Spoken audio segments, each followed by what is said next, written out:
Alhamdulillah wassalatu wassalamu ala Rasulillah wa ala alihi wa sahbihi ajma'in. Amma ba'd. Segala puji bagi Allah, salawat dan salam semoga senantiasa tercurahkan kepada Nabi kita Muhammad sallallahu alaihi wasallam, juga kepada seluruh keluarga dan para sahabatnya.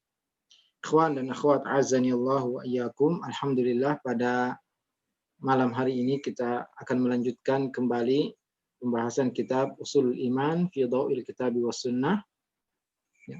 Landasan-landasan keimanan dalam Al-Quran dan Sunnah Rasulullah Sallallahu Alaihi Wasallam. Dan ini adalah pembahasan terakhir dalam bab iman kepada Allah Subhanahu Wa Taala. Karena iman kepada Allah mencakup 3 landasan, yaitu beriman kepada uluhiyah Allah Subhanahu Wa Taala, yaitu bahwasanya hanya Allah yang berhak diibadahi dan disembah.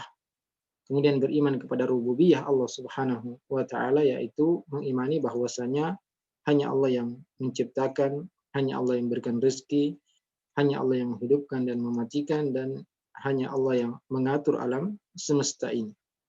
Kemudian juga kita membahas tentang tauhid asma wa sifat, dan ini adalah pertemuan ketiga dan terakhir dari pembahasan tauhid asma wa sifat, yang mana setelahnya kita akan membahas tentang iman kepada malaikat.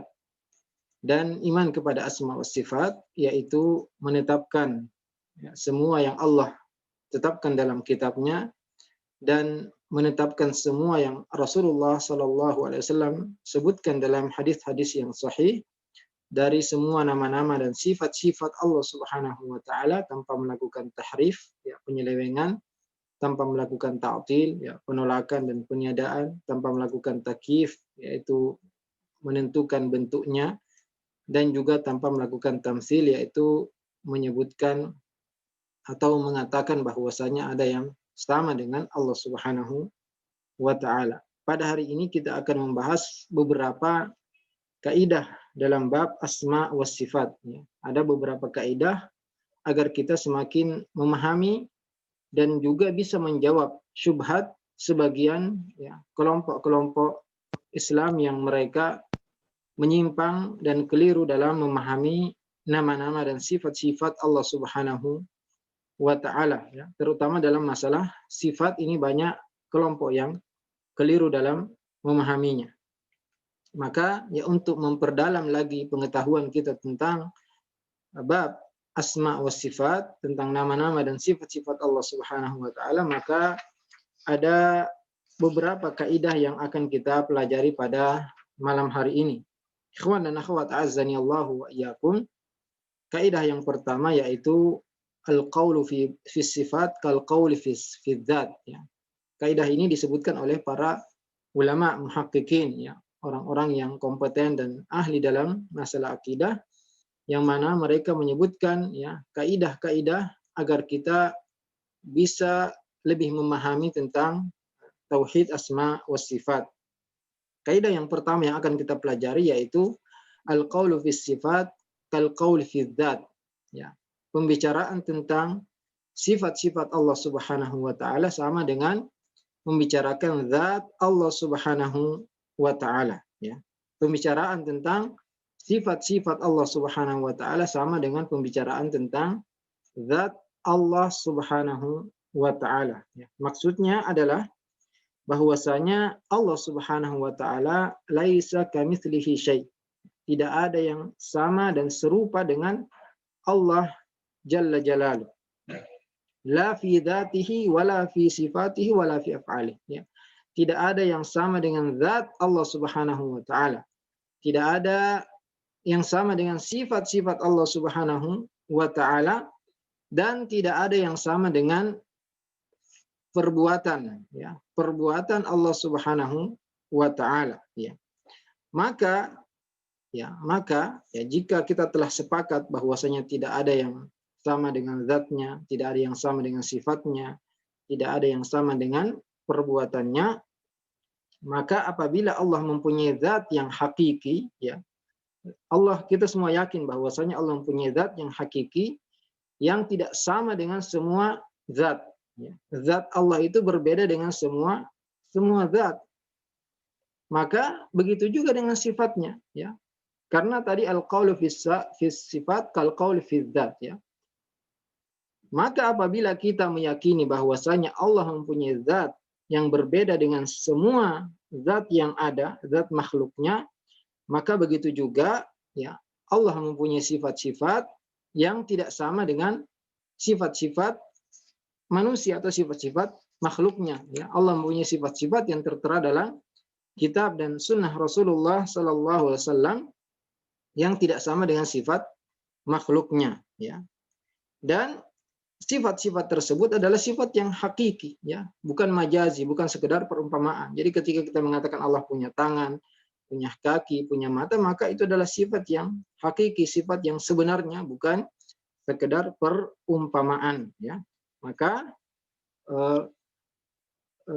kaidah ini bisa kita gunakan, ya, ketika kita berdebat dengan atau berdialog dengan orang yang mengingkari sifat, ya. Karena sebagian kelompok menyimpang dari kelompok-kelompok Islam, seperti contohnya Mu'tazilah, mereka menolak semua sifat. Namun mereka menetapkan adanya zat, ya. Mereka tidak mengatakan Allah itu tidak ada, ya. Mereka yang menyimpang ini, yang menolak sifat-sifat Allah Subhanahu wa taala, mereka mengatakan bahwasanya, ya, Allah punya zat, ya. Karena ikhwan dan akhwat azanallahu wa iyyakum, tidak ada satupun dari kelompok kaum muslimin yang mengingkari bahwasanya Allah mempunyai zat. Maka, ya, fa idza qala qail la uthbitu sifat li anna fi itsbatiha tasbihan lillahi bi khalqihi. Maka apabila mereka yang mengingkari, ya, sifat-sifat Allah Subhanahu wa taala mengatakan saya tidak menetapkan sifat, ya. Saya tidak menetapkan Allah punya tangan, Allah itu melihat, mendengar, atau Allah itu marah, Allah itu mencintai, Allah itu ridho, ya. Dia, ya, orang mengingkari semua sifat-sifat Allah Subhanahu wa taala dengan hujjah atau dengan alasan. Mereka mengatakan bahwasanya kalau saya menetapkan sifat, maka sama saja saya menyamakan Allah dengan makhluknya, ya. Ini syubhat orang yang mengingkari sifat, ya. Mengingkari sifat-sifat Allah Subhanahu wa taala dengan alasan bahwasanya jika saya menetapkan sifat berarti, ya, saya menyamakan Allah dengan makhluknya. Maka kami atau kita katakan kepadanya anta tusbitu lillahi dzatan haqiqiyah, ya. Engkau menetapkan bahwasanya Allah mempunyai zat yang hakiki, ya. Dan engkau juga menetapkan bahwasanya makhluk punya zat yang hakiki, ya. Bukankah ini sama saja engkau menyamakan akhlak Allah dengan makhluknya? Kalau mereka mengatakan bahwasanya saya tidak menetapkan sifat, karena bila saya menetapkan sifat sama saja saya mengatakan bahwasanya Allah sama dengan makhluknya. Maka kita katakan kepadanya, bukankah engkau menetapkan bahwasanya Allah punya zat dan makhluknya juga punya zat, ya. Maka jika demikian, ya, berarti engkau melakukan tasbih, ya, penyerupaan Allah dengan makhluknya, ya. Jika dia mengatakan innama utsbitu dzatan lillah la tusbitu dzawat, ya. Jika dia mengatakan saya menetapkan Allah punya zat tapi berbeda dengan semua zat, ya. Jadi dia mengingkari semua sifat tapi menetapkan zat. Maka dia mengatakan saya menetapkan Allah punya zat tapi berbeda dengan semua zat, ya. Dan tidak mungkin dia kecuali menjawab dengan jawaban seperti ini. Maka kita mengatakan kepadanya yalzamuka fi hadza fi babis sifat, ya. Maka demikian pula dalam bab sifat, ya. Karena pembicaraan dalam masalah sifat sama dengan pembicaraan dalam masalah zat, ya. Jika Anda mengatakan bahwasanya Allah punya zat yang berbeda dengan zat selain Allah Subhanahu wa taala, maka kita juga mengatakan bahwasanya Allah punya sifat yang berbeda dengan sifat makhluknya, ya. Karena pembicaraan dalam masalah sifat itu sama dalam pembicaraan masalah sama dengan pembicaraan masalah zat, ya. Jika mereka menetapkan bahwasanya Allah punya zat yang berbeda dengan zat makhluk, maka kita katakan bahwasanya Allah juga punya sifat yang berbeda dengan sifat makhluk. Ya. Kemudian jika mereka mengatakan lagi, kaifa uthbitu sifat la a'lamu kaifiyataha. Bagaimana saya bisa menetapkan sifat dan saya tidak tahu bagaimana bentuk sifat tersebut? Maka kita katakan kepadanya, ya, sebagaimana engkau juga menetapkan zat yang engkau tidak tahu bagaimana bentuk zat tersebut. Ya. Karena al-qaulu, ya, kaidahnya al-qaulu fi zat kal qauli fi sifat. Ya. Al-qaulu fi sifat kal qauli fi zat. Ya. Berbicara tentang sifat itu sama dengan pembicaraan tentang zat. Ya. Orang yang mengingkari sifat karena mereka mengatakan, ya, kalau saya menetapkan sifat berarti saya menyamakan Allah dengan makhluknya. Maka kita katakan engkau menetapkan bahwasanya Allah punya zat, makhluk juga punya zat. Dan Anda mengatakan bahwasanya zat Allah berbeda dengan zat makhluknya, maka kita juga mengatakan bahwasanya, ya, sifat Allah berbeda dengan sifat makhluknya karena al-qaulu fi sifat kal qauli fi zat, ya. Sama saja, ya. Karena zat dan sifat itu min bab wahid, ya. Dari satu bab, ya. Jika ada satu zat yang berbeda dengan zat yang lain, maka sifatnya juga berbeda dengan sifat yang lain. Jika kita menetapkan bahwasanya Allah punya zat yang berbeda dengan zat makhluknya, maka kita katakan juga bahwasanya Allah punya sifat yang berbeda dengan sifat makhluknya. Ya, maka tidak ada lagi jawaban yang bisa dijawab oleh orang yang mengingkari sifat tadi. Ya, maka kaidahnya adalah al-qaulu fi sifat kal qauli fi dzat, ya. Dan kaidah ini kita gunakan bagi orang yang mengingkari semua sifat, ya. Hanya menetapkan zat, dan menetapkan zat Allah Subhanahu wa taala ini adalah keyakinan semua umat Islam, ya. Maka ketika mereka mengingkari zat, mengingkari sifat, ya, padahal mereka menetapkan zat dengan alasan bahwasanya, ya, jika mereka menetapkan sifat berarti sama saja menyamakan Allah dengan makhluknya, maka kita katakan bahwasanya engkau menetapkan zat, ya. Dan Anda mengatakan bahwasanya zat itu berbeda dengan zat makhluk, ya. Maka kita katakan bahwasanya Allah juga punya sifat dan sifat Allah berbeda dengan sifat makhluknya. Ya, maka kita wajib untuk menetapkan semua sifat-sifat Allah Subhanahu wa taala yang tertera dalam Al-Qur'an dan hadis-hadis Rasulullah Shallallahu alaihi wasallam. Ya, ini kaidah yang pertama bahwasanya berbicara dalam masalah sifat itu sama dengan pembicaraan dalam masalah zat dan tidak ada kelompok yang mengingkari zat. Dan kita katakan bahwasanya masalah sifat ini sama dengan masalah zat. Jadi selama Anda menetapkan Allah punya zat yang berbeda dengan zat makhluk, maka Anda juga harus menetapkan sifat Allah yang berbeda dengan sifat makhluknya. Dan ini yang kita yakini, yaitu keyakinan Ahlus Sunnah wal Jamaah bahwasanya Allah punya sifat, namun sifat tersebut tidak sama dengan sifat makhluknya. Maka di sini tidak ada tasbih, ya. Tidak ada penyerupaan. Yang mana Ahlus Sunnah dituduh oleh orang-orang ahlul kalam, ya, orang-orang yang menolak sifat dari zaman dahulu, mereka mengatakan bahwasanya Ahlus Sunnah musyabbihat, ya. Orang-orang yang menyamakan Allah dengan makhluknya. Padahal kita menetapkan sifat min ghairi tamtsil wa min ghairi tashbih, ya, tanpa memisalkan sifat Allah dengan sifat makhluknya, ya. Karena Allah Subhanahu wa taala laisa kamitslihi syai'. Tidak ada yang sama dengan Allah Subhanahu wa taala. Ikhwan dan akhwat azani Allah wa iyyakum, kaidah yang kedua, al-qaulu fi ba'di sifat kal qauli fi ba'dihal akhar, ya. Berbicara tentang sebagian sifat-sifat Allah Subhanahu wa taala sama dengan pembicaraan pada sifat-sifat yang lain, ya. Penjelasannya annal qaula fi ba'di sifatillah min haitsul itsbat wan nafi kal qauli fi ba'dil akhar, ya. Menetapkan sebagian sifat-sifat Allah Subhanahu wa taala, ya, dalam masalah menetapkan atau meniadakan itu sama dengan pembicaraan pada sifat-sifat yang lain, ya. Kaidah ini kita gunakan ketika kita berdialog dengan orang yang menetapkan sebagian sifat dan menolak sebagian sifat. Karena sebagian, ya, kelompok Islam, ya, mereka menetapkan sebagian sifat saja, namun menolak sifat-sifat yang lain. Ya, sebagian kelompok mereka menetapkan sifat al-hayah, al-ilm, al-qudrah, as-sam', al-basar, al-kalam. Ya, sebagian mereka menetapkan Allah itu hidup, ya, Allah itu punya ilmu, Allah itu punya kekuasaan, Allah itu mendengar dan Allah itu melihat. Ya, ini ditetapkan oleh sebagian kelompok. Dan mereka mengatakan bahwasanya semua sifat ini adalah sifat yang hakiki. Ya. Dan mereka menolak sifat-sifat yang lain, ya, seperti sifat mahabbah, sifat ridha, sifat ghadab. Ya. Mereka mengingkari sifat-sifat ini dan mereka mengatakan bahwasanya jika kita menetapkan sifat ini maka kita menyamakan Allah dengan makhluknya. Dan mereka mengatakan bahwasanya sifat ghadab, sifat ridha, sifat farah, ya, sifat senang, ini semua adalah majazi kata mereka.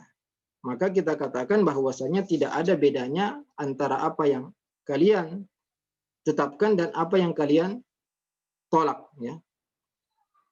Karena al-qaulu fi ba'di sifat kal qauli fi ba'dil akhar.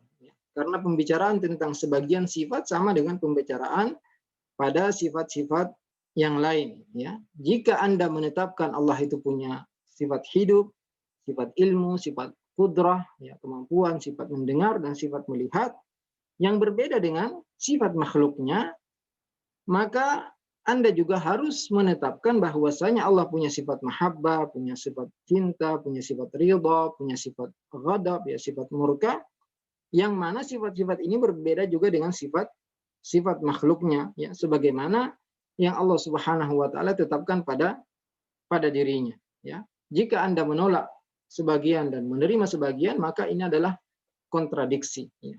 Karena pembicaraan tentang sebagian sifat sama dengan pembicaraan, ya, sifat yang lain, ya.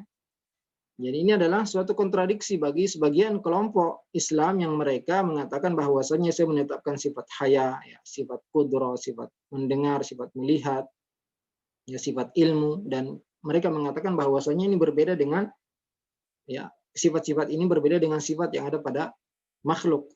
Ya, maka kita jawab bahwasanya juga sifat-sifat yang kalian tolak, ya, sifat mahabbah, sifat ridha, sifat ghadab, sifat farah, ya, dan sifat-sifat yang lainnya berbeda dengan sifat makhluknya. Karena kaidahnya adalah al-qaulu fi ba'dis sifat kal qauli fi ba'dil akhar, ya. Pembicaraan pada sebagian sifat-sifat Allah sama dengan pembicaraan pada sifat-sifat yang lain, karena semuanya tertera dalam Al-Qur'an.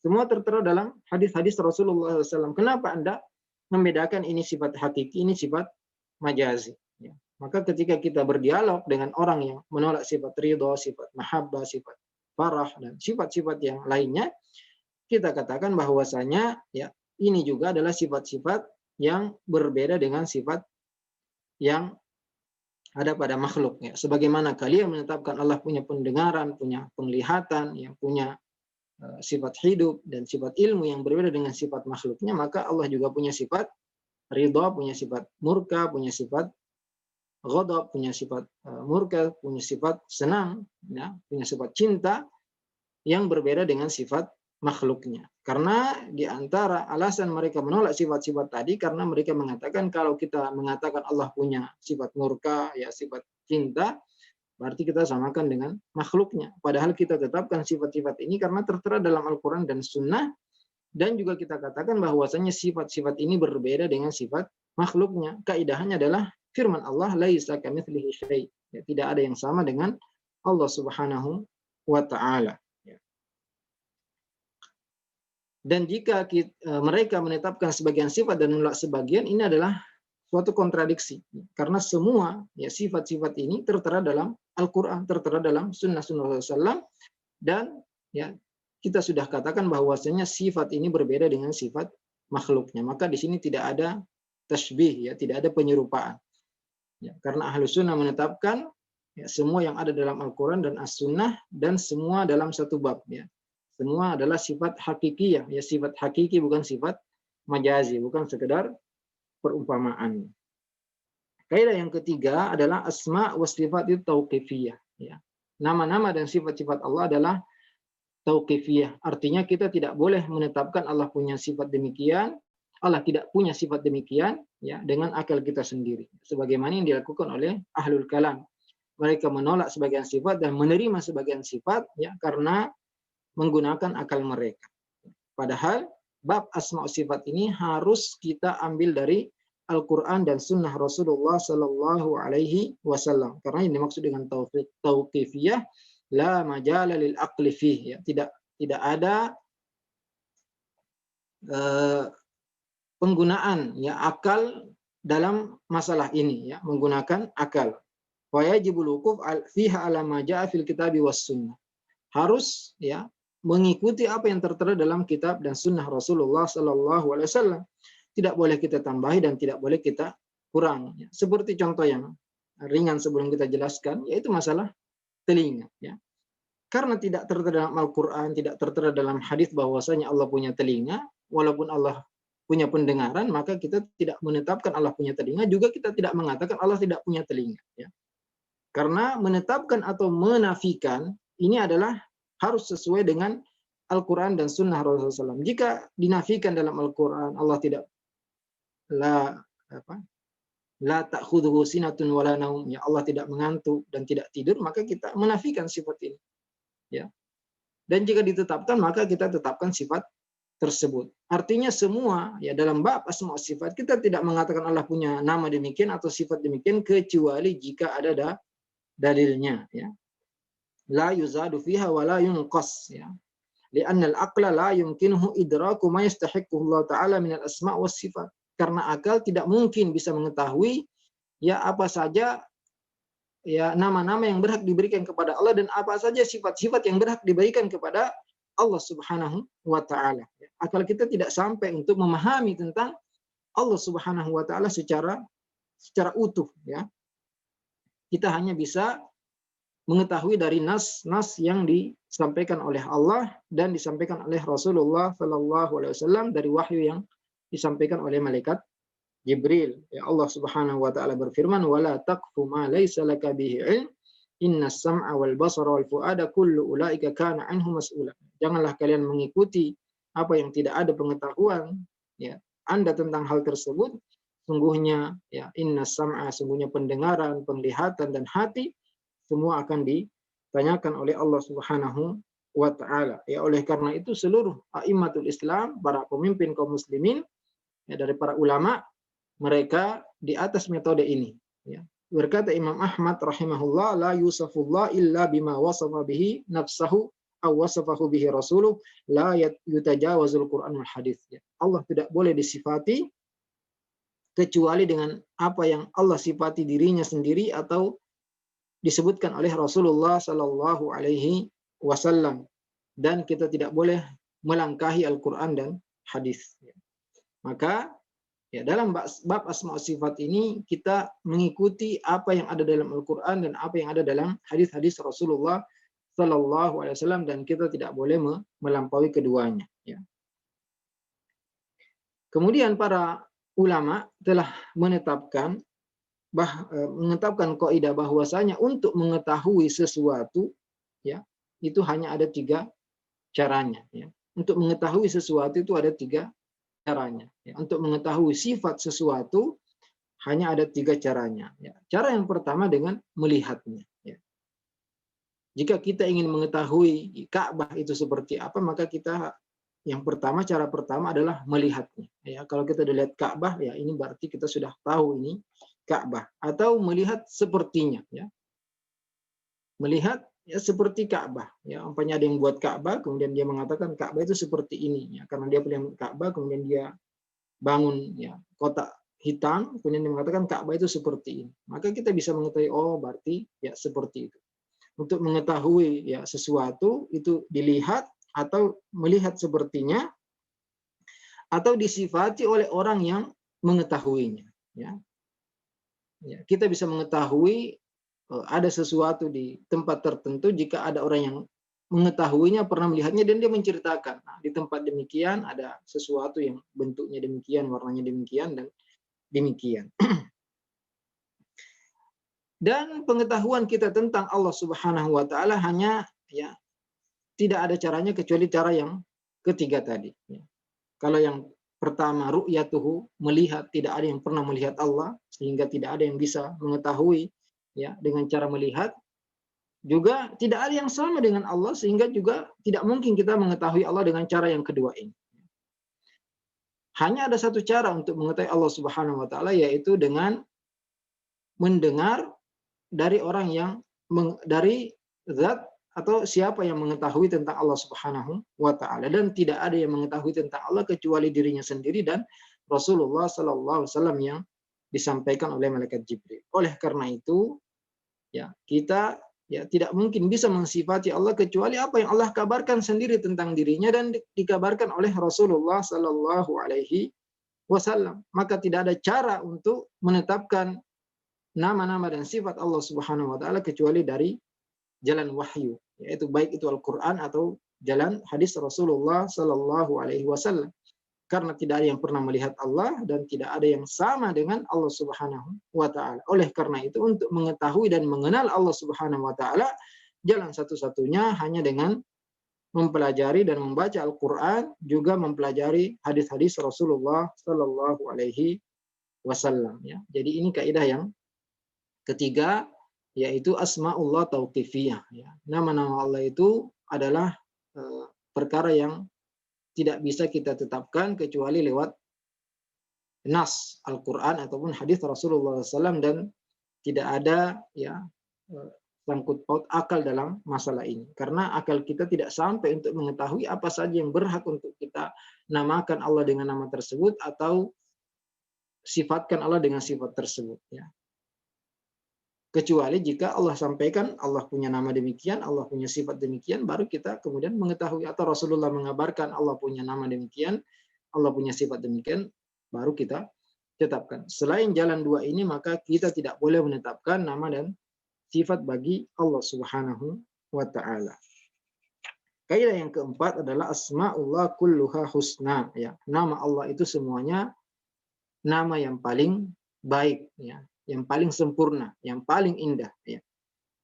Dan sudah mencapai ya titik kesempurnaan yang paling tinggi, yang tidak ada lagi kesempurnaan di atasnya. Ya, walillahil asmaul husna, dan Allah mempunyai nama-nama yang paling indah, ya. Karena ya, yang punya nama yaitu Allah Subhanahu wa taala adalah zat yang paling indah dan yang paling mulia, ya. Maka nama-nama tersebut ya mengandung sifat-sifat yang paling sempurna, yang tidak ada kekurangan dan aib sedikit pun dari segala segi, ya. Tidak ada kekurangan sedikit pun dari nama-nama dan sifat-sifat Allah Subhanahu wa taala, ya, sudah di puncak yang paling sempurna. Contohnya adalah sifat Al-Hayy. Al-Hayy ini adalah nama dari nama-nama Allah Subhanahu wa taala yang mengandung sifat, ya, nama Allah Al-Hayy, Maha Hidup, dan Allah mempunyai sifat hidup, yang mana Allah mempunyai kehidupan yang sempurna. Yang mana kehidupan sempurna ini artinya la tusbaqu bi adam wa la yalhaquha zawal, ya. Artinya kehidupan Allah Subhanahu wa taala ini tidak dimulai, atau sebelumnya tidak ada yang namanya al-adam, ya. Artinya tidak ada dulu, tidak ada kemudian ada, tidak, ya. Dari zaman azali, dari dulu Allah ada, ya. Dan tidak mungkin juga Allah hilang atau lenyap, ya. Ini adalah kehidupan yang sempurna. Yang mana kehidupan sempurna ini ya konsekuensinya adalah Allah mempunyai ilmu yang sempurna, kekuasaan yang sempurna, pendengaran yang sempurna, penglihatan yang sempurna, dan semua sifat-sifat sempurna yang lainnya yang dimiliki oleh Allah Subhanahu wa taala. Kemudian nama yang lain adalah Al-Alim. Ya, Allah Subhanahu wa taala mempunyai nama Al-Alim, yang Maha mengetahui. Dan ini adalah salah satu nama Allah Subhanahu wa taala yang mengandung sifat ilmu, ya. Karena semua nama Allah itu ada mengandung sifat, ya. Tidak seperti manusia, ya, yang namanya Muhammad artinya terpuji, belum tentu dia terpuji, ya. Atau Karim namanya mulia, tapi belum tentu dia orang yang mulia. Nah, tapi Allah Subhanahu wa taala semua, ya, nama-nama Allah Subhanahu wa taala mengandung sifat, ya. Dan mana sifat itu dimiliki oleh Allah, dan sifat itu adalah sifat yang paling sempurna. Dan sifat ilmu ini adalah sifat pengetahuan atau ilmu yang sempurna, yang lam yusbaq bijahal, ya. Bukan berarti Allah punya pengetahuan yang sebelumnya Allah tidak tahu. Ya, ini tidak, karena keilmuan Allah Subhanahu wa taala ilmu yang sempurna yang tidak didahului oleh kebodohan dan tidak mungkin juga termasuki oleh kelupaan atau kehilangan. Artinya tidak mungkin Allah lupa dan tidak mungkin Allah hilang ya pengetahuan tersebut. Ya, tidak seperti manusia yang kadang sudah tahu atau sering manusia sudah tahu namun akhirnya lupa ya dari ilmu tersebut. Allah Subhanahu wa taala tidak pernah lupa ya. Dalam Al-Qur'an Allah berfirman, "Ilmuha 'inda rabbi fi kitabin la yadhillu rabbi wa la yansa." Ya. Ilmu tentangnya itu tentang orang-orang terdahulu, umat-umat terdahulu ada di sisi Allah Subhanahu wa taala tertulis ya dalam kitab, la yadhillu rabbi wa la yansa. Dan Allah tidak pernah sesat dan tidak pernah lupa ya. Allah tidak pernah keliru dan tidak pernah lupa. Dan ilmu Allah Subhanahu wa taala meliputi segala sesuatu secara global dan secara terperinci ya. Jadi bukan hanya Allah mengetahui secara global saja, tapi Allah mengetahui secara terperinci ya. Makhluk-makhluk yang sangat kecil, ulat-ulat yang sangat kecil, Allah mengetahui, bukan hanya mengetahui bahwa di situ ada ulat, namun Allah mengetahui berapa jumlah ulat tersebut, kapan ya setiap ulat itu mati, dan lain sebagainya. Semua ya pengetahuan yang global dan terperinci Allah Subhanahu wa taala mengetahuinya, dan Allah mengetahui perbuatannya dan perbuatan-perbuatan hambanya. Allah berfirman, "Ya'lamu kha'inatal a'yun wa ma tukhfis sudur." Allah mengetahui pandangan mata yang berkhianat ya. Ketika mata melirik ke kanan atau ke kiri, Allah Subhanahu wa taala mengetahuinya. Yang mana mungkin orang di depan kita tidak sadar kalau kita melirik ke kanan atau ke kiri, namun Allah mengetahuinya, dan Allah mengetahui apa yang tersembunyi dalam dada-dada manusia ya.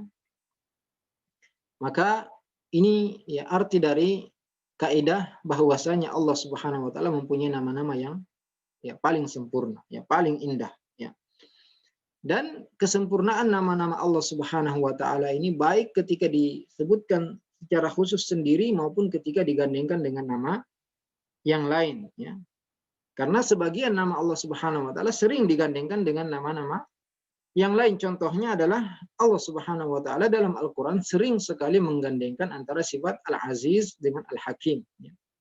Al-Aziz itu artinya maha perkasa, dan Al-Hakim itu artinya maha bijaksana. Dan ini sangat banyak sekali digandengkan dalam Al-Quran. Bukan berarti ketika sifat Aziz ini sendiri tidak sempurna, kemudian sifat Hakim jika disendirikan tidak sempurna, tidak ya. Al-Aziz itu sendiri sempurna dan Al-Hakim ini sempurna. Dan jika digandengkan lagi antara Al-Aziz dan Hakim, maka semakin sempurna ya, sempurna lagi ya kekuasaan dan kebijaksanaan Allah Subhanahu wa taala ya. Karena keperkasaan, nah, sifat keperkasaan Allah Subhanahu wa taala itu selalu diiringi ya, mesti diiringi dengan kebijaksanaan Allah Subhanahu wa taala. Yang mana meskipun Allah perkasa, bukan berarti Allah kemudian zalim kepada hambanya ya. Karena Allah Subhanahu wa taala tidak zalim kepada hambanya sedikit pun ya. Berbeda dengan makhluk yang mana jika mereka merasa kuasa, mereka perkasa, mereka berbuat kezaliman. Allah Subhanahu wa taala ya, laisa kamitslihi syai, dan sifat Allah Subhanahu wa taala sifat yang paling sempurna.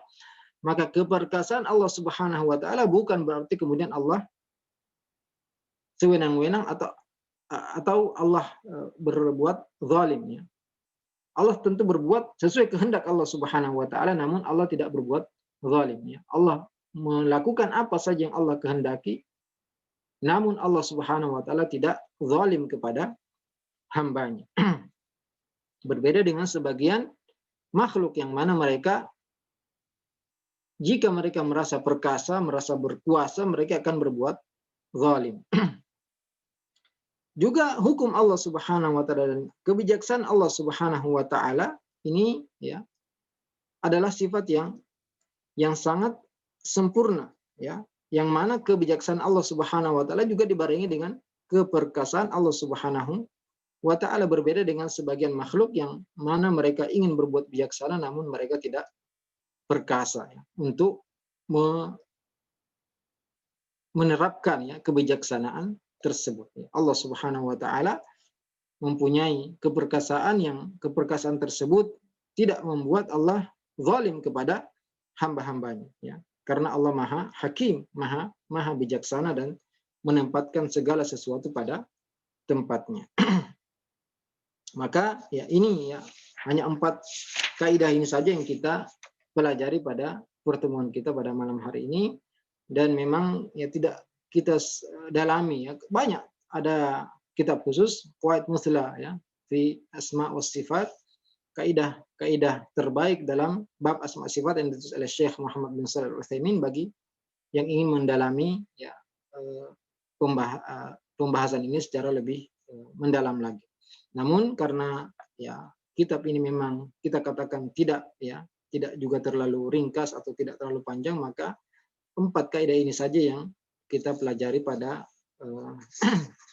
kajian kita usul iman, dan hanya 4 ini juga yang disebutkan dalam kitab ini ya. Yang penting kita bisa secara global ya, ketika kita menghadapi orang yang menolak ya sifat Allah Subhanahu wa taala namun menerapkan zat, maka kita akan katakan kepadanya bahwasanya al-qaulu fis sifat kal qauli fiz zat ya. Berbicara tentang sifat itu sama dengan pembicaraan pada zat ya. Jika Anda menetapkan bahwasanya Allah punya zat yang mana zat itu berbeda dengan zat makhluk, maka Anda juga harus menetapkan bahwasanya Allah punya sifat yang sifat tersebut berbeda dengan sifat makhluknya. Kemudian ikhwan dan akhwat azanallahu wa yakum, jika Anda bertemu dengan orang yang menolak sebagian sifat dan menetapkan sebagian dengan alasan bahwasanya jika saya tetapkan sifat-sifat ini maka saya samakan Allah dengan makhluk, kita katakan kepadanya al-qauli fi ba'dhi sifat kal qauli fi ba'dil akhar ya. Menetapkan sebagian sifat, pembicaraan pada sebagian sifat sama dengan pembicaraan pada sifat-sifat yang lain. Maka jika kita katakan kepada mereka, jika Anda menetapkan bahwasanya Allah punya sifat hayah, punya sifat ilmu, punya sifat kudrah, punya sifat sama, punya sifat basar, yang kalian katakan bahwanya sifat-sifat ini berbeda dengan sifat makhluk, maka Anda juga harus menetapkan bahwasanya Allah punya sifat mahabbah, punya sifat ridha, punya sifat ghadab, punya sifat farah, Allah punya tangan, punya mata, punya kaki, yang mana sifat-sifat ini semuanya berbeda dengan sifat makhluknya, karena ya semua tertera dalam Al-Quran dan As-Sunnah, yang mana kita tetapkan semua sifat ini berbeda dengan makhluknya, dan di sini tidak ada tasbih ya. Maka tidak benar jika mereka mengatakan bahwasanya Ahlus Sunnah itu musyabbiha ya. Mereka menyamakan atau menyerupakan Allah dengan makhluknya. Kemudian kaidah yang ketiga tadi, bahwasanya asma wa sifat itu tauqifiyah. Artinya tidak boleh kita menetapkan asma sifat karena akal kita ya. Kenapa sebagian kelompok tersesat atau keliru dalam bab ini? Karena mereka menggunakan akal mereka. Ya, mereka mengatakan bahwasanya yang bisa diterima oleh akal kita, bahwasanya Allah hanya punya ya, 7 sifat saja ya. Sifat al-haya, al-ilmu, al-qudrah, al-basar, as-sam', al-kalam ya. Dan tentunya ini adalah ya kekeliruan dan kesalahan yang besar ya, karena nama-nama sifat-sifat Allah sangat banyak sekali tertera dalam Al-Quran dan hadis-hadis Rasulullah SAW, yang mana kita harus imani ya semua nama-nama dan sifat-sifat tersebut karena tertera dalam Al-Quran dan hadis-hadis yang sahih, dan kita imani atau kita menetapkan sifat tersebut dengan mengatakan bahwasanya sifat itu berbeda dengan sifat makhluknya. Dan kaidah terbesarnya dalam bab ini adalah laisa kamitslihi syai' wa huwas samiul basir ya. Tidak ada yang serupa dengan Allah, namun Allah punya nama As-Sami' Al-Basir. Ya, Allah punya nama Maha Mendengar dan Maha Melihat, dan Allah punya sifat mendengar dan punya sifat melihat. Ya, artinya kita nafikan ya, penyerupaan Allah dengan makhluknya, namun kita harus menetapkan ya nama-nama dan sifat-sifat yang Allah sebutkan dalam Al-Quran, karena semuanya dalam satu bab. Dan juga kita tidak boleh menetapkan atau bahkan mengatakan bahwasanya Allah tidak punya sifat demikian jika itu tidak dinafikan dalam Al-Quran atau tidak ditetapkan dalam Al-Quran. Semua ya dalam bab asma sifat ini kita harus mengikuti Al-Quran dan Sunnah Rasulullah Sallallahu Alaihi Wasallam yang sahih ya. Kemudian di akhir bab ya, bab pertama itu bab iman kepada Allah, ini ada beberapa pelajaran dan buah dan manfaat yang akan didapatkan oleh orang-orang yang benar-benar memahami ya bab iman kepada Allah ini dengan benar, ya. Ada 10 ya manfaat, buah dan faidah yang akan kita sebutkan. Tentu tidak terhitung ya hikmah buah yang akan didapatkan oleh orang yang beriman kepada Allah Subhanahu wa taala, beriman kepada uluhiyah Allah Subhanahu wa taala, kepada rububiyah Allah Subhanahu wa taala, kepada asma wa sifat Allah Subhanahu wa taala dengan cara yang benar. Mungkin ya sebagian kita yang bahkan hadir dari awal sampai akhir saja bab iman kepada Allah ini belum memahami secara sempurna dan secara baik ya. Namun ya begitulah ya, seorang menuntut ilmu tidak sekejap ya. Ilmu itu memang harus dipelajari berulang-ulang dan terus-menerus ya. Kata para ulama, al-ilmu minal mahdi ya talabul ilmi minal mahdi ilal lahdi ya. Menuntut ilmu itu mulai dari seorang masih di ayunan sampai dia masuk ke dalam yang lahatnya ya. Bahkan anak bayi mereka belajar bagaimana menyusu kepada ibunya ya. Allah Subhanahu wa taala mengilhamkan kepadanya. Kemudian belajar membalikkan badannya sendiri, mengangkat kepalanya, belajar untuk merangkak, belajar untuk duduk, ya, belajar untuk berjalan dan seterusnya. Kemudian jika sudah ya bisa membaca, belajar membaca dan kemudian begitu seterusnya. Juga Imam Ahmad pernah ditanya, ya sampai kapan wahai Imam Anda ya terus belajar? Ya, kata beliau minal ma'al mahbara ilal maqbar ya. Pena ini kita bawa terus sampai masuk ke liang kubur. Maka jika masih ada yang belum kita pahami bukan berarti kemudian ya kita meninggalkan untuk belajar. Namun artinya kita perlu untuk semakin semangat lagi menuntut ilmu ya. Dan insya Allah mudah ya untuk memahami masalah tauhid uluhiyah, rububiyah dan asma sifat ini. Yang penting kita selalu berdoa kepada Allah Subhanahu wa taala agar dimudahkan memahami ya ilmu yang bermanfaat ya, karena tentu ya berbeda sekali antara orang yang berilmu dengan orang yang tidak berilmu. Kata Allah Subhanahu wa taala, "Qul hal yastawil ladzina ya'lamuna wal ladzina la ya'lamun." Katakanlah apakah sama orang yang mengetahui dengan orang yang tidak mengetahui, orang yang berilmu dengan orang yang tidak berilmu, apalagi tentang ya ilmu tauhid. Maka di antara faidah yang akan didapatkan serta buah yang akan dipetik oleh orang yang beriman kepada Allah dengan iman yang benar, baik itu kepada rububiyah, uluhiyah dan asma sifat, diantaranya bahwasanya seorang hamba akan mendapatkan kebahagiaan di dunia dan di akhiratnya.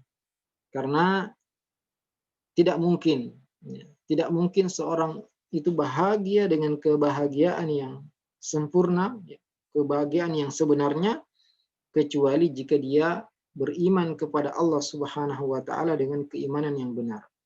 Dan semakin sempurna ya, semakin benar keimanan seorang kepada Allah Subhanahu wa taala, kepada nama-nama dan sifat-sifatnya, kepada uluhiyah dan rububiyahnya, maka akan semakin bahagia ya dia di dunia ini. Ya, karena kebahagiaan yang sebenarnya adalah ketika seorang betul-betul mengenal Allah Subhanahu wa taala. Ketika seorang benar-benar beribadah dengan cara yang benar kepada Allah Subhanahu wa taala, disitulah dia akan merasakan kebahagiaan yang sebenarnya.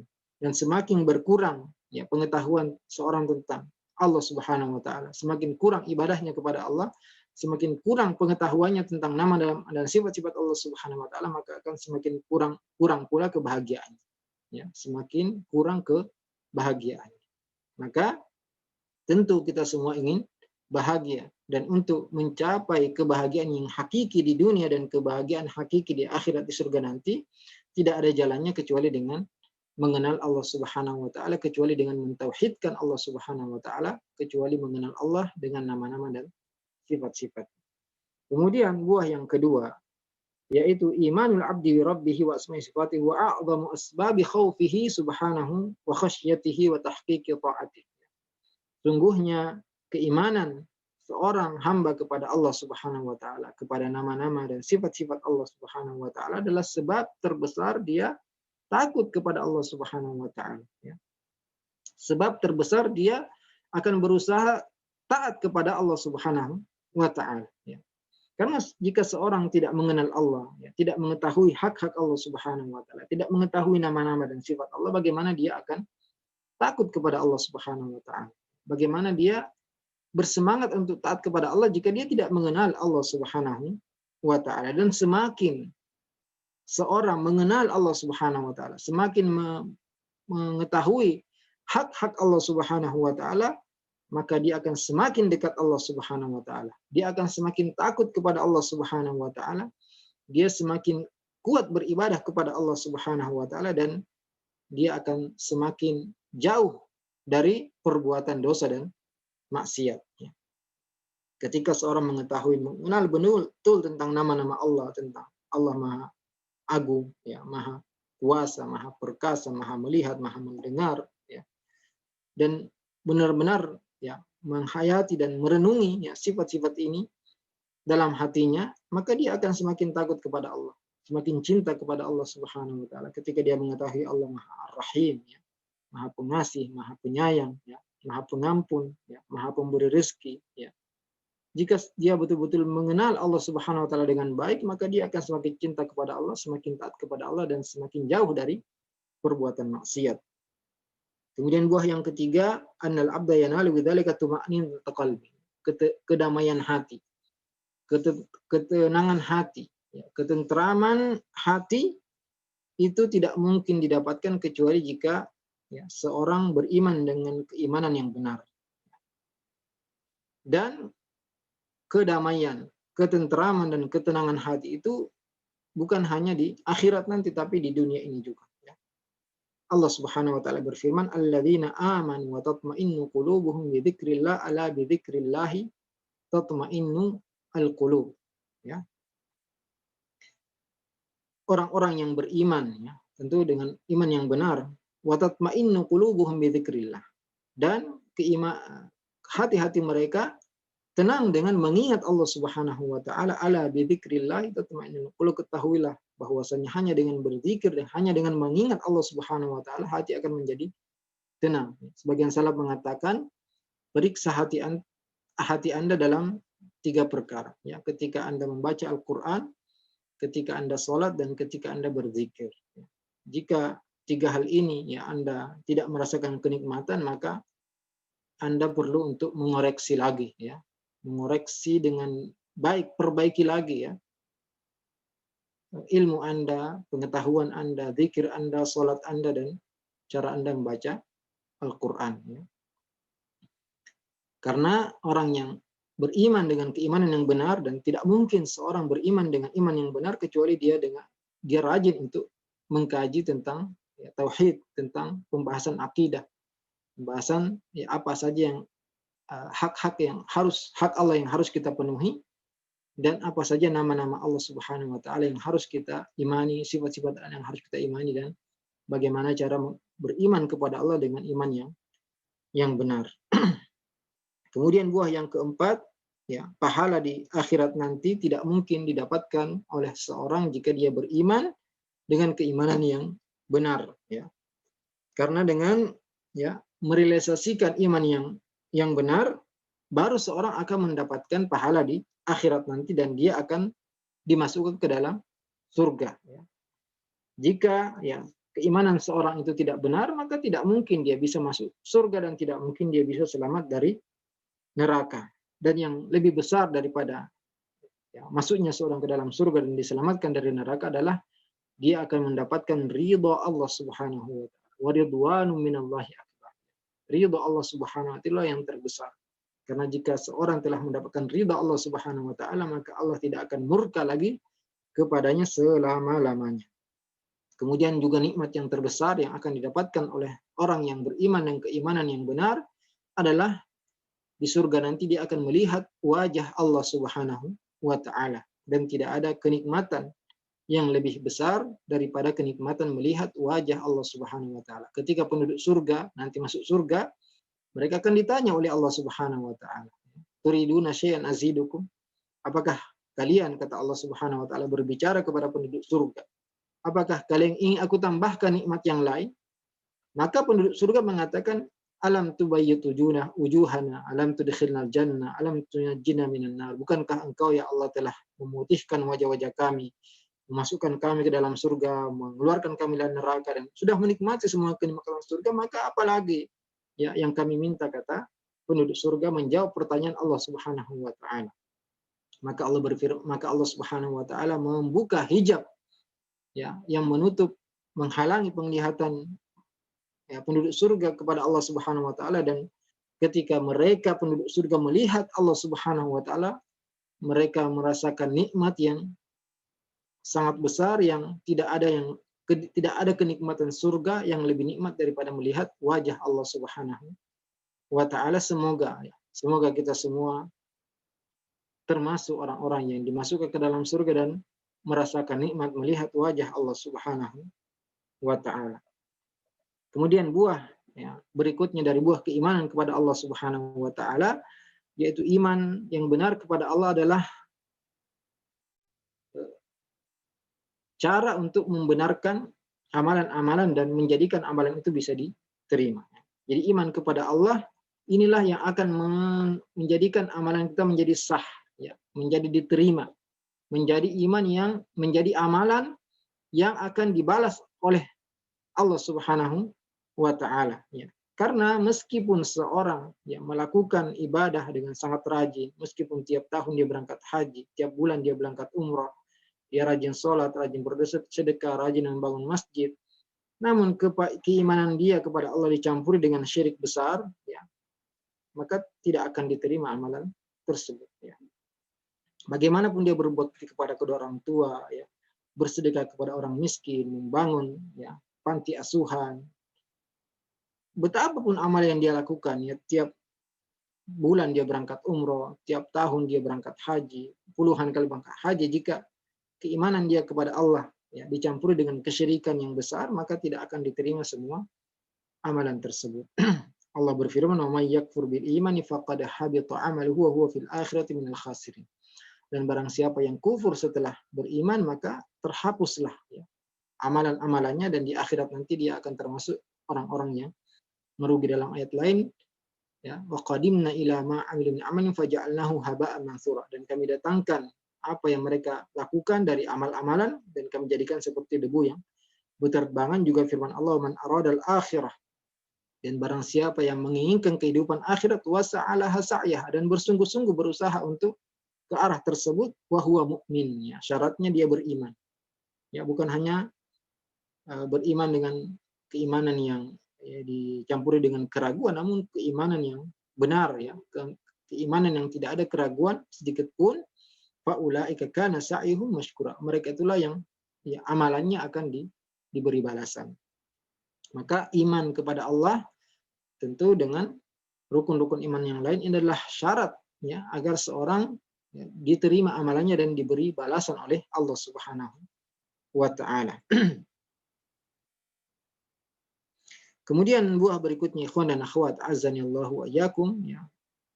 Buah dari ya, iman yang benar kepada Allah Subhanahu wa taala, annal iman as-sahih billahi yahmilu sahibahu ala iltizamil haqq, ya. Iman yang benar kepada Allah Subhanahu wa taala menjadikan seseorang konsekuen ya di atas kebenaran, ya, baik dalam perkara ilmu maupun dalam masalah amalan, ya. Dia akan selalu konsekuen di atas kebenaran dan menjadikan seorang siap untuk menerima nasihat-nasihat yang bermanfaat, juga akan membersihkan ya dan menyelamatkan fitrahnya, meluruskan niatnya, dan menjadikan dia bersemangat ya, orang yang keimanannya benar kepada Allah, benar keimanannya terhadap janji Allah Subhanahu wa taala di akhirat nanti, dia akan bersemangat untuk melakukan kebaikan-kebaikan ya. Dan akan takut ya, jauh dari melakukan apa yang Allah Subhanahu wa taala haramkan. Jauh dari perbuatan dosa dan maksiat karena dia tahu bahwasanya Allah Subhanahu wa taala melihatnya, Allah akan mengadabnya, ya. Allah mengancamnya dengan hukuman yang berat jika dia melanggar perintah Allah Subhanahu wa taala. Sebaliknya dia bersemangat untuk melakukan kebaikan karena dia tahu bahwasanya Allah akan memberi balasan dengan balasan yang lebih baik. Kemudian orang yang benar keimanannya kepada Allah, dia akan selalu berusaha untuk berakhlak dengan akhlak yang baik, ya.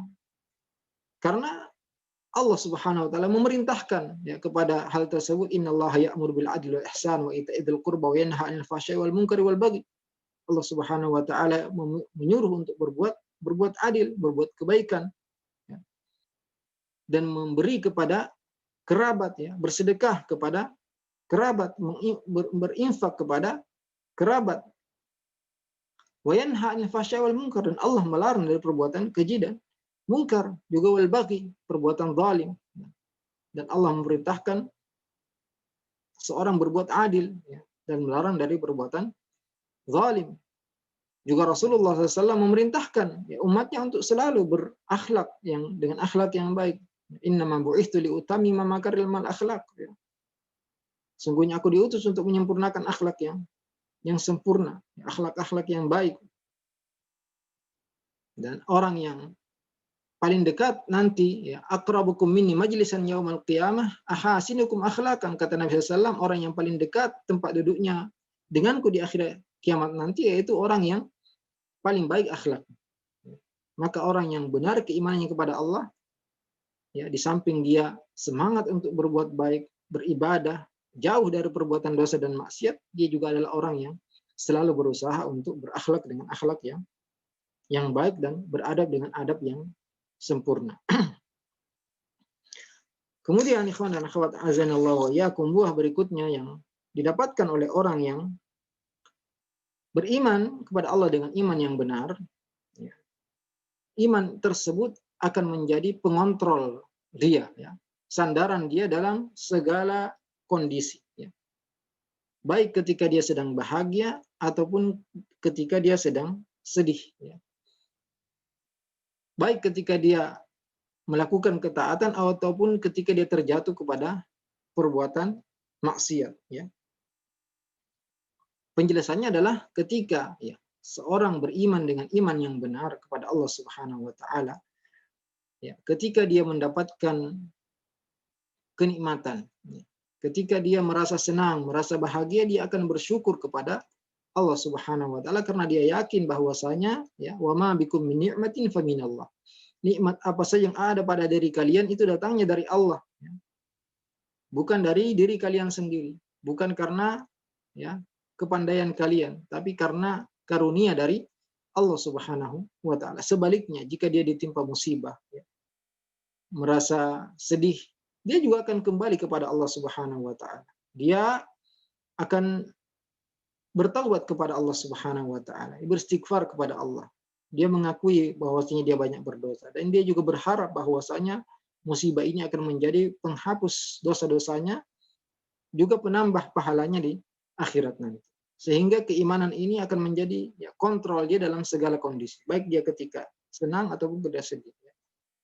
Ajaban li amril mu'min, kata Nabi SAW, sungguh mengherankan dan menakjubkan, ya, perkara seorang yang beriman. In asabahu sarra syakar fakana khairal lahu. Jika dia mendapatkan kebahagiaan, nikmat, dia bersyukur, maka itu baik baginya. Wa in asabahu dharra sabar fakana khairal lahu. Jika dia ditimpa musibah, dia bersabar, dan itu juga baik baginya.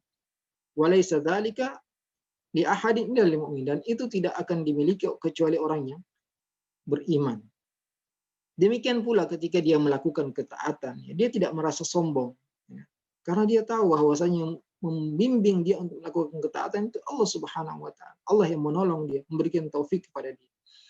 Demikian pula jika dia tergoda oleh syaitan untuk melakukan maksiat, dia tidak putus asa.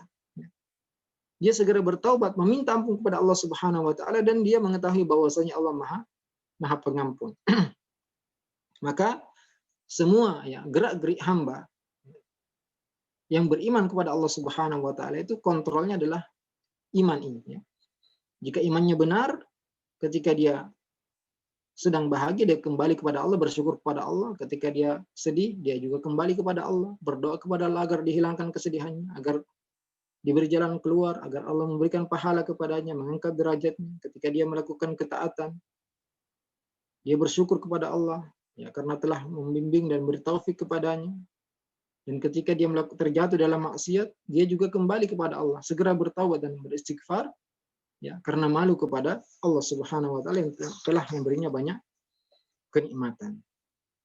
Kemudian ikhwan dan akhwat azanallahu wa iyyakum, buah yang lainnya didapatkan orang yang beriman kepada Allah dengan iman yang benar, ya, bahwasanya ma'rifatullah ta'ala bi asma'i sifatihi tujibu mahabbatallahi fil qulub. Mengenal Allah Subhanahu wa taala, mengenal nama-nama dan sifat-sifat Allah Subhanahu wa taala dengan benar, ya, dengan baik, ini akan membuat seorang semakin cinta kepada Allah Subhanahu wa taala, ya. Karena nama-nama dan sifat-sifat Allah itu adalah nama-nama dan sifat-sifat yang sempurna dari segala segi, ya. Dan jiwa seseorang itu telah difitrahkan untuk mencintai sesuatu yang indah, mencintai sesuatu yang sempurna. Kita semua diciptakan untuk menyukai kesempurnaan dan keindahan.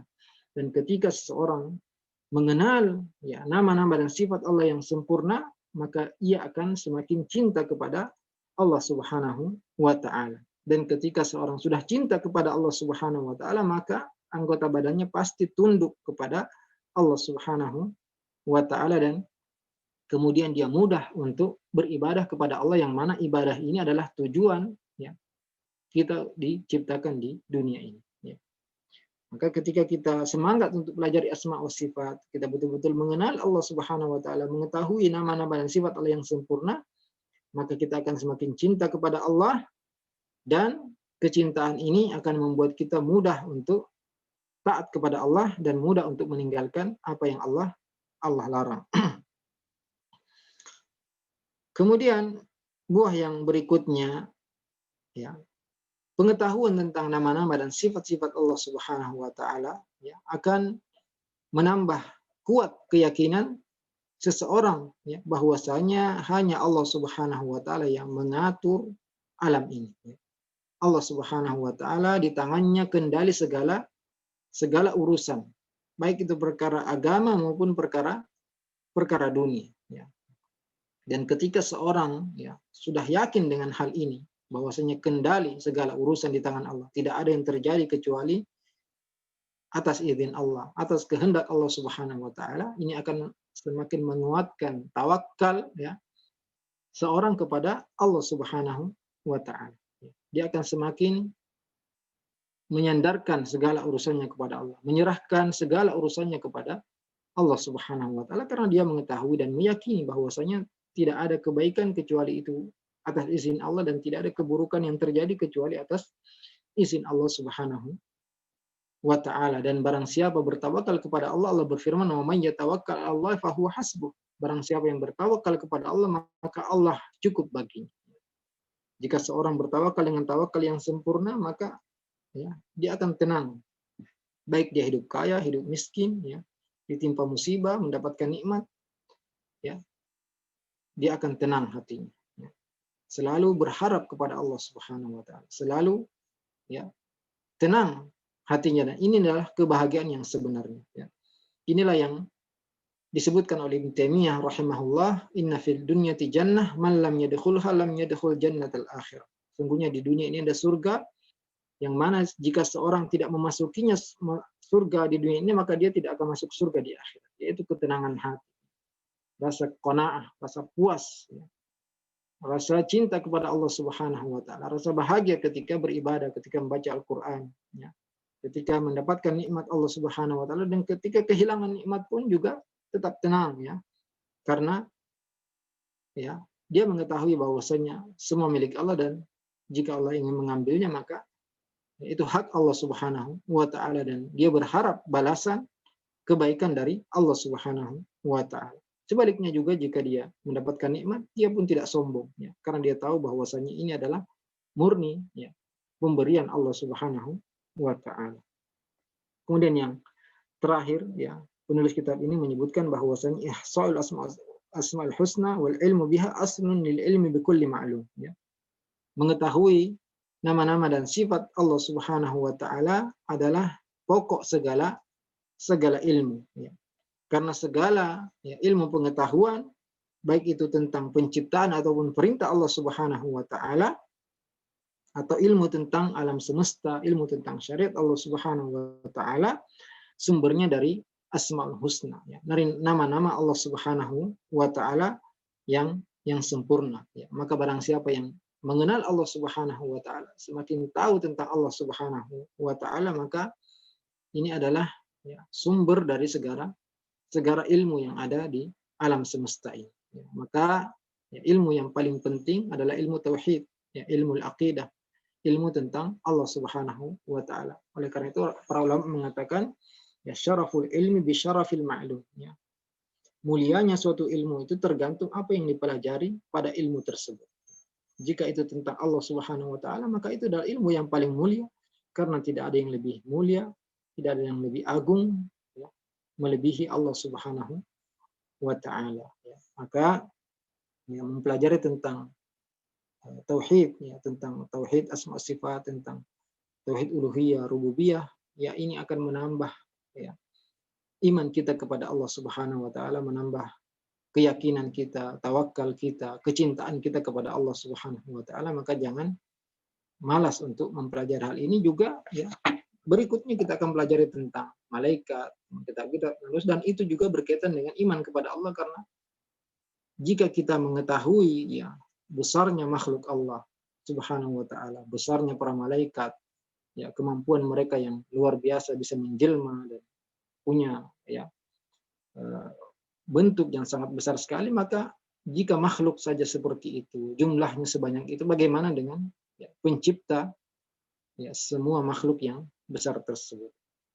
Dan tentunya ya ini harus kita untuk memotivasi diri kita untuk selalu bersemangat untuk menuntut ilmu, karena ya dengan belajar ilmu agama kita akan semakin tenang ya, semakin tentram ya hati kita, dan semakin kita merasakan kebahagiaan di dunia ini, dan kebahagiaan inilah yang kita cari semua, dan kebahagiaan yang paling kita cari adalah kebahagiaan di akhirat nanti. Di dunia ini tidak ada kebahagiaan yang sempurna. Kebahagiaan yang sempurna itu di akhirat nanti. Namun kenikmatan yang paling nikmat di surga bukanlah dengan memiliki banyak harta, memiliki banyak kendaraan, memiliki ya istri yang cantik atau suami yang ganteng atau rumah yang luas atau kendaraan yang mewah. Tidak. Sungguhnya kenikmatan yang hakiki di dunia ini adalah kenikmatan mengenal Allah Subhanahu wa taala, berzikir kepada Allah, membaca Al-Qur'an, dan rasa qanaah ya, rasa puas atas nikmat-nikmat Allah Subhanahu wa taala. Semoga ya kajian kita pada hari ini bermanfaat